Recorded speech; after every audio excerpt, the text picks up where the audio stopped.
Un bol et une paire de baguettes, nous voilà repartis dans notre quête infinie des soupes. On va préparer aujourd'hui une soupe de crabe, le bunzeo. On va démarrer par le plus important, autrement dit les crabes.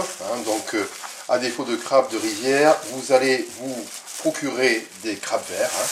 Donc des crabes verts ou des étrilles. Vous faites comme vous voulez. Vous allez choisir donc des crabes verts qui sont en général vendus vivants. Le but du jeu, c'est bien évidemment donc de les endormir avant toute manipulation. Autrement dit, pensez-y. Vous allez mettre donc ces crabes dans le congélateur au moins 2 heures pour les endormir. Voilà. Donc prévoyez au moins un bon kilo, 1,1 kg, ce sera déjà bien. Ensuite, toujours donc pour préparer notre bouillon, vous allez avoir recours à des crevettes séchées que vous trouvez dorénavant aujourd'hui dans le rayon surgelé de votre épicerie asiatique. Pour assaisonner, vous aurez besoin de sauce de poisson, de pâte de crevettes, et puis vous aurez besoin pour la couleur de graines de roku, de sucre, vous aurez besoin de citron, d'un oignon et de tomates. Là on a pris l'équivalent de 2-3 belles tomates. Alors, on va démarrer sur quelque chose d'assez fastidieux. C'est bien pour ça que j'ai insisté au départ sur le fait que les crabes soient endormis, puisque nous allons séparer la carapace du corps, de la chair. Donc, vous les prenez par en dessous. Les crabes sont endormis et hop, voilà. Selon la grosseur des crustacés, vous aurez quand même du mal quelquefois à les ouvrir pour la carapace. Autrement dit, vous prenez un couteau, ce sera déjà beaucoup plus simple. Hop, et ça vient tout seul. Voilà, hop. Voilà, hop, et ensuite on va mettre le corail. Donc, voilà, on le met dans un bol. Pour préparer notre bouillon, on va légèrement saler nos crabes. Voilà. Donc, on a égoutté ces crabes qu'on a rincés dans l'eau, et ensuite on va passer le tout au blender. Bien évidemment, on a évité la fastidieuse corvée du mortier du pilon. Donc, on va mettre dans ce blender l'équivalent de 2 cuillères à soupe de crevettes séchées. Ça, c'est pour le goût du bouillon. Ensuite, on va le faire en 2 fois, puisqu'on en a pas mal. Hop. Boum. Voilà. Et on va mettre donc de l'eau. Alors, pour l'ensemble du bouillon, vous comptez 1,5 litre d'eau. Voilà. Hop. Donc voilà, maintenant, vous savez la marche à suivre.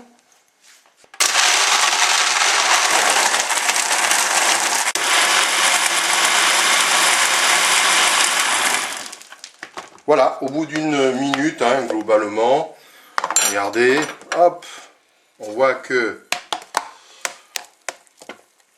le crabe a bien été mélangé dans l'eau, avec les crevettes. On a quelque chose d'assez homogène. Bien évidemment, à la fin, on filtrera le tout. Voilà, il nous reste encore ces crabes.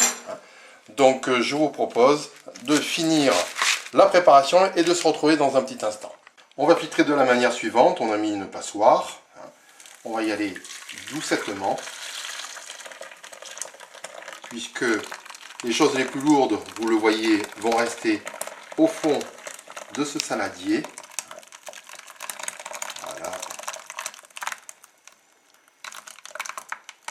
On va éviter donc qu'il y ait trop de carapace.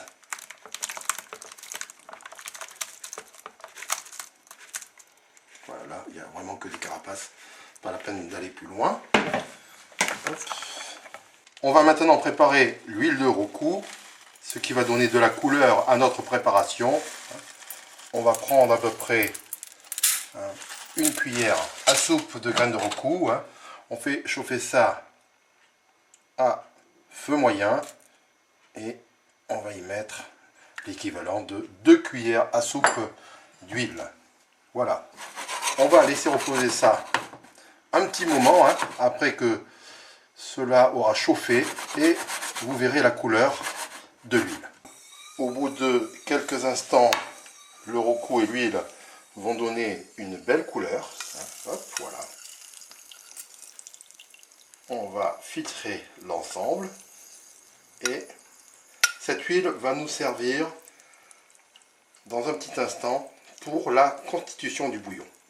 On a préparé l'huile de roku, il ne nous reste plus qu'à terminer la préparation des ingrédients pour notre bouillon avec les tomates que nous avons nettoyées, que nous allons couper en morceaux. Hop. Et puis bien évidemment il va y avoir l'oignon, donc l'oignon que nous allons hacher finement. C'est le moment de vérité, on a fait chauffer l'huile de roku avec l'oignon. Hop. On va baisser puisque ça commence un petit peu à fumer. Et ensuite on va y rajouter la tomate hachée. Voilà.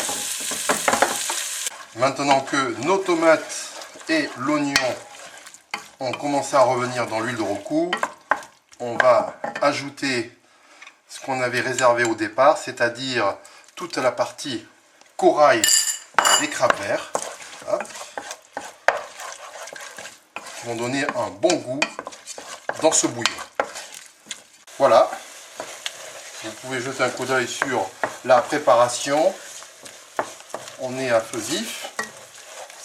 Il y a une belle odeur qui se dégage de l'ensemble. Un beau fumé que nous allons prolonger en mettant le liquide mixé à la chair de crabe.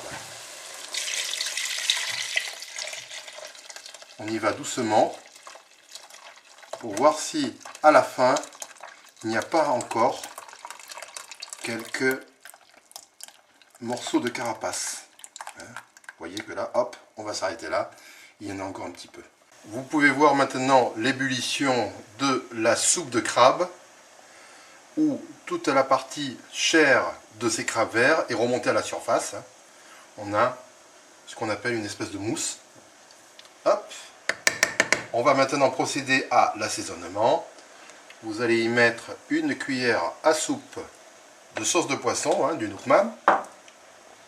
Vous pouvez prolonger les saveurs marines avec du Mam-Tom, donc du capi, autrement dit de la pâte de crevette. Vous mettez une cuillère à café. Ça, c'est quelque chose qui donne un bon goût. On va y mettre une cuillère à soupe de sucre roux. Et un peu d'acidité avec du citron. Donc le citron, vous y mettez pour commencer une cuillère à soupe, une cuillère à soupe et demie. Voilà. De toute manière, l'objectif c'est après de rectifier l'assaisonnement. C'est vous après tout le cuisinier et vous faites selon vos goûts. C'est une soupe qui est aujourd'hui assez concentrée, donc si vous souhaitez, vous pouvez aussi l'allonger. On a mis à l'origine 1,5 litre, on va rajouter encore 50 centilitres, ça nous fera maintenant 2 litres de bouillon. Voilà, on va maintenant remettre à ébullition, ensuite à feu doux pendant 30 minutes, et le tour est joué. On va maintenant s'occuper des vermicelles de riz. Les vermicelles de riz, vous avez deux possibilités.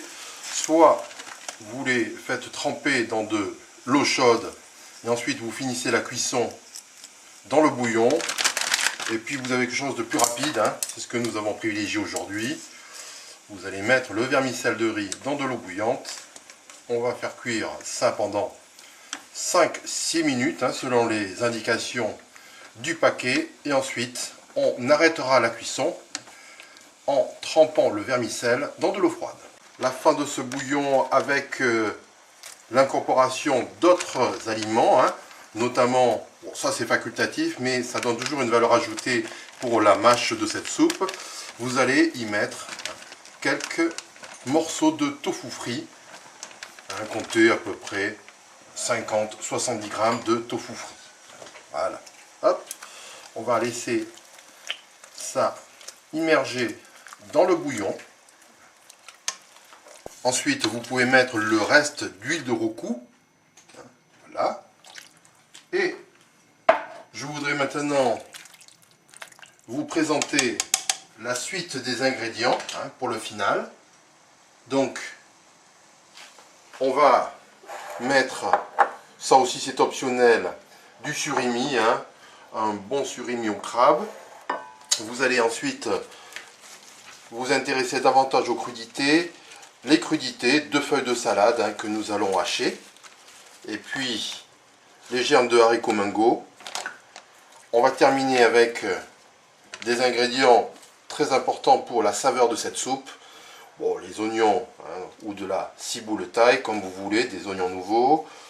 Vous allez utiliser cette coriandre asiatique longue, que certains appellent de l'herbe à fa. Et puis du basilic taille. Et on va terminer avec, je dirais, l'herbe la plus importante qui donne en tout cas véritablement une saveur, une valeur ajoutée à ce plat. C'est ce que les Vietnamiens appellent le zao zam. Voilà. On va terminer cette recette avec nos vermicelles de riz, le bun, donc cuit au préalable, que nous allons réchauffer et que nous allons donc plonger avec toutes les saveurs qu'il faut dans le bouillon. Voilà. Donc le vermicelle est cette fois-ci bien réchauffé. Hop, on va le mettre dans un bol. Ensuite, on va mettre, je dirais, un petit peu de salade, des germes de haricots mango, ça c'est vraiment à vous de faire votre tambouille entre guillemets. Vous allez aussi y mettre un petit peu de surimi. Et puis nous allons mettre, hop, toutes les herbes dont nous avons parlé, qui donnent de la valeur ajoutée à ce plat. Donc de la coriandre asiatique et les 2 herbes aromatiques. Dans le pire des cas, si vous n'avez pas ce genre d'herbes, vous utilisez naturellement de la coriandre ou de la menthe, ce sera déjà pas mal. Voilà, on a mis l'essentiel. Et on va terminer avec le bouillon. Voilà, hop. Donc, le bouillon et le tofu frit. Voilà. Hop, on y est.